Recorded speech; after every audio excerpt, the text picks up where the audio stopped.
Ngayon,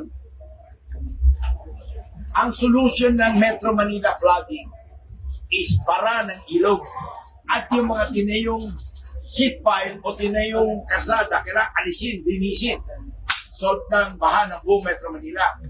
Eh, tama-tama, sinabihan ako Malacanang to coordinate with MMDA chairman. So, nag-coordinate kami. Ang galing ni chairman sa kanyang team. Walang biro. Not because he's here. Magaling yung team niya.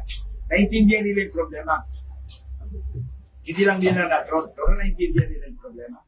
Ang kailangan ng Metro Manila, isa lang, tanggalin yung mga sheet pile na yan na nagpara ng ilog at tanggalin yung mga kasada at housing at eskwela sa ibabaw ng ilog. Solve na yung baha ng buong Metro Manila. Wala na kayo harap ko yun. Ay. Ngayon, ako po, San Miguel, Ramon Ang, nagbo-volunteer ako ngayon.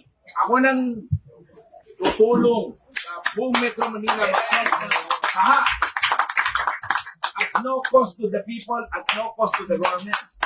Kahit yung eskwela, gusto mo, bibili na ako ng lupa, kapalit nun. Tatayo ako ng kapalit na eskwela.